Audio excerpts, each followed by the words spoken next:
Hey, and we're live. We're on. Hootie playing in the background. You gotta love that. I was just talking about that a little while earlier. How awesome is that? New camera angle, looking good. Welcome everybody. My name is Travis from Corner 6 Labs, and you are now on the Corner 6 Labs show. We're in the lab, sort of say. So we're live from Dallas, Texas right now. So everybody, hello. I want to give a shout out to all my peeps out in California who are sitting at your desk eating lunch right now because you're patiently waiting for us to come on. We appreciate you and thank you very much. You know who you are. You can get a hold of us at Corner 6 Lab if you want to get in contact with the lab. We are at www.corner6labs.com. That is the number 6. We are on Twitter. Man, I'm talking too fast right now. We are on Twitter at Twitter. Man, I can't talk, dude. You're making me nervous, man. I got this huge celebrity sitting next to me, so it's Corner 6 Labs. At Corner 6 Labs is our Twitter. Yeah, he is a celebrity, isn't he? If you want to get a hold of me, I am Blythe on Twitter as well. So today, my guest is the infamous Craig Fisher with A-List Solutions. But before we get started with him and he gets into his background and all the many ways you can get a hold of him, because his email signature is about 15 lines long, I want to give a couple shout-outs. First of all, I want to give a shout-out to the Social Media Club of Dallas for holding an awesome event this week. If you weren't able to make it, the Scott Stratton from Unmarketing was there, and he was funnier than all get out, and he was a great person to go and watch live, and kind of summed up everything that people in my profession talk about and what to do. And it's refreshing that you know, when you're out talking to your clients, that somebody actually has the same thing to say that you've been saying, and everybody pretty much says the same thing. So here is his book. It's called Unmarketing, and you need to get it if you haven't. And he actually autographed it for me, so how cool am I? Yes, you can see I got the autographed. I was unable to karaoke with him, so I'm kind of depressed about that. He's a huge karaokeer. If you go to YouTube and find him on YouTube, he's got some videos he's done about Facebook and whatnot, so he likes to sing. I did karaoke, however, I left before he hit the stage, and we never got hooked up in that manner. So, Scott, thanks for coming to Dallas, being the first stop on your Unmarketing book tour. I just thought I'd give you a shout-out real quick. And I'm just going to kind of go from there. You know, we're number 1, and Salt Lake City, you can suck it because you'll never be as good as Dallas. All right, so now, today, my guest on the show, without any further ado, is Craig Fisher from A-List Solutions. Craig, I'm just going to turn it over to you. Why don't you tell us about your company, what you do, and then we'll get into the topic of the day. Thank you, Travis. I appreciate that. A-List Solutions is a staffing firm. We do IT staffing and executive search for companies all over the Dallas-Fort Worth area and all over the country. I've been in the staffing and recruiting industry since 1995. I've been a sales guy since about 1990.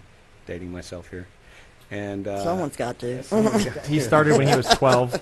Started when I was 12, and I have in the last few years become more of an entrepreneur and strategist in the recruiting industry, and started A-List Solutions on the assumption that you could build a business completely with free social media channels for both the marketing end and doing all the recruiting that we do for our clients. So when clients say, we don't really need a staffing firm, we've got a job board subscription, we subscribe to Monster and Career Builder, we don't really worry about that because we're not out there on those channels so much as we are in Twitter and on LinkedIn and even Facebook, and lots of niche sites where we recruit very targeted, hard-to-find skill sets. And maybe people that aren't looking for a job. And people that aren't looking for a job. And those, as we know as recruiters, are the primos. That's right. We call those passive candidates. And the way to access this sort of network is to build large communities that will give you referrals when you need them. And you have to be active in those communities and active on the social media sites in order to make it work. And so I've gotten to where now I teach large corporations and other staffing firms how to utilize these tools in order to make a better and faster and easier job for yourself, and not spend so much of your time hunting, digging, pecking, and sourcing. Hey, that's awesome. I also wanted to point out that you started the TalentNet Live. That's right. And the online chat is, what, the fourth Wednesday of every month? That's right. The last Wednesday of every month is hashtag TNL on Twitter.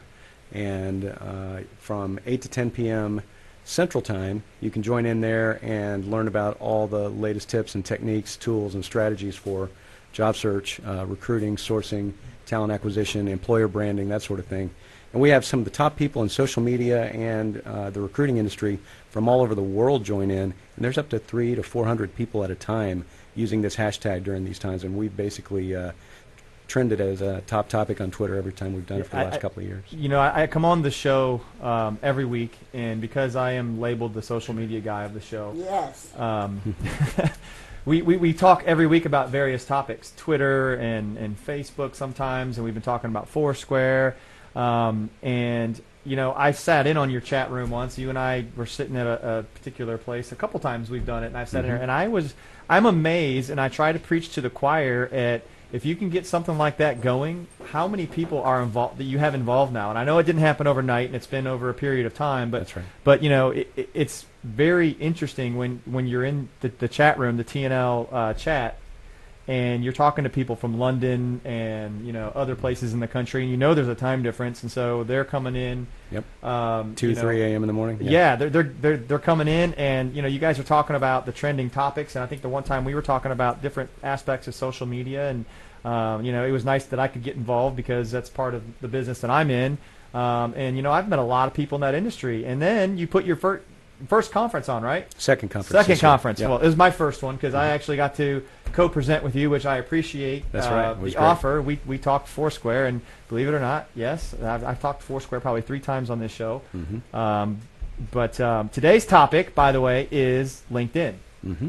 And what I wanted to get into today is the fact that LinkedIn is something that a lot of people don't know about. It's one of what I think is the big 3 in social media. You know, Facebook, Twitter, and then LinkedIn's the third one I think that people use a lot. Some people don't know what it is. Mm-hmm. So, you know, I know you being a recruiter, I'm sure you're all over it all the Yes. time. You've got videos on your fishdogs.com blog about how to use it better. But I wanted you to come in face to face and tell us a little bit from, you know, the recruiting side, how it's used, how someone who doesn't even have a profile should be using it, different techniques and things, and, you know, how you shouldn't wait until you're unemployed to start it. That's right. And then you've got some myths or something you wanted to talk about too. So I'm just kind of going to turn it over to you, and then I'm just going to jump in when I feel frisky. Yeah, that's good. Well, I'll tell you, one of the top things that you have to remember about LinkedIn is that you have access to deal directly with people from any large company in the world on LinkedIn. You can send them direct messages. You can ask them to join your network directly, and you can find them by location, job title, you know, background, keywords in their profile in a much more targeted way than you can on any other social network. So if you want to start developing a relationship with a company that you might want to do business with or work for, there's no better place in social media to do it. So if you're not using LinkedIn and you think that, well, it's just a job board and I posted my profile there and nobody called me, so it's not doing any good, that's not really what it's for. It's there as a place to interact with and network with people in your niche, your vertical, or the business that you want to be doing more business or get a better career in. And you've also mentioned one of the videos that I watched that I really liked that was helpful, that I thought was very informative, that I tell people to go to, is how you teach people how to optimize their profiles. Yeah. That's good. Yeah. There are a lot of misconceptions about LinkedIn. A lot of people feel that you can just post your job title and your the summary. and your summary and be done with it. And that's not really true. You can, but no one will find you. LinkedIn is a powerful search engine, and you can even X-ray that search engine with Google and other search sites. But the point of that is that you have to have keywords in specific areas in your resume in order to get your page brought to the top of the search results. So if you just have a summary and it's not very specific and it doesn't contain certain keywords that are specific to your niche, a recruiter like me is not going to be able to find you because your profile is very generic. you want to repeat those keywords that are very specific to what you do, not only in the summary, but throughout your job descriptions, so that not only can the recruiter see it high in search engine rankings, but they can also see in context where you did the skills that they are searching for right then. So it does search for all that stuff. Okay. Oh, it does. Yeah. Okay. There was a question in the chat room, like right before we came on, literally, they were asking, does LinkedIn really work? I've never seen or known anybody that has gotten a job from LinkedIn or even Monster or some of the other big job boards. Because, and I'm, you know, when I was unemployed last year, I thought the same thing. That Years ago it did. I failed. I literally did not apply to any job on Career Builder or Monster only because, you know, the unemployment was so high. I felt like there'd be thousands of people applying for the same job, and I never got callbacks. So I was trying to find other unique ways to find these companies and apply that hopefully I wasn't getting lost in a stack of resumes. The idea in modern job searching that you can just post your resume and pray that somebody calls you, or apply through an online job application and get a callback, is kind of silly because there are too many job applicants right now, and recruiters, frankly, even in large corporations, don't have the bandwidth to go through them all. They just go through the first 100 or so. Well, yeah. I mean, but they have the search engine, too, that you're talking about. Yeah, and sometimes all those resumes will get parsed into an applicant tracking system within the corporation. Okay. And then the same thing happens. They have to search for it by keyword. So even if you've applied, they're still trying to pull you up by who has the most of those keywords in their resume, and the most relevant resumes based on that sort of information that they're searching on. So you have to optimize not only your LinkedIn profile, but also your resume. But what you can't do with a job board or just your resume is go in and network with the people with whom you'd like to be working. On LinkedIn, one of the best techniques is, once you've got your profile updated and optimized and get all your resume information in your LinkedIn profile, is to target some companies that you would like to work for, then do a simple search on company and find the people that are currently working there. Look at those people's profiles and look at the groups that they participate in, and That's join a good those idea. groups. Yeah. You join those groups and participate there, and you post information that they would find interesting and useful a couple of times a week, and guess what happens? Your name shows up in their inbox, in their email from that group as Craig Fisher posted this or asked this question, and you become familiar to those people that are within that company. And then you can ask them, after you've done that for a little while, please join my network, and would you mind having a cup of coffee with me sometime? I'd love to talk about your corporation. I saw you also say that about Twitter. Mm-hmm. And because I went to a Twit meetup for the first time, and there were people who said, I know you, I follow you. So the same thing could apply. It does. Yeah. And tweet-ups are a great place for in-real-life networking, and especially with your LinkedIn following. And if you're not networking on Twitter with everyone that you're linked into, you're doing yourself a disservice. And there's a real easy application within LinkedIn that will automatically help you follow all the people on your LinkedIn network that are on Twitter right now. What is that? If you just go to applications, you'll see it. Okay. Down at the bottom of the page. And it's called, what is it called? It's called Twitter. Okay. It's on Twitter. Well, I have that. I have that. So it is doing it then. Right. Well, okay. You have to actually set some parameters for it to work properly. But yeah, it does. And one of the other things that you can easily do is you can actually search for the keyword Twitter or tweet in a LinkedIn search within LinkedIn, and it'll pull up all of your first level contacts.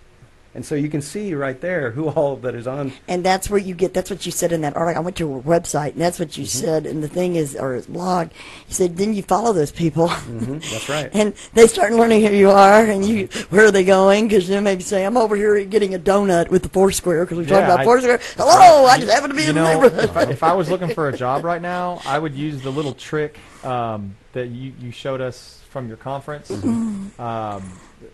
What's it called? The blast?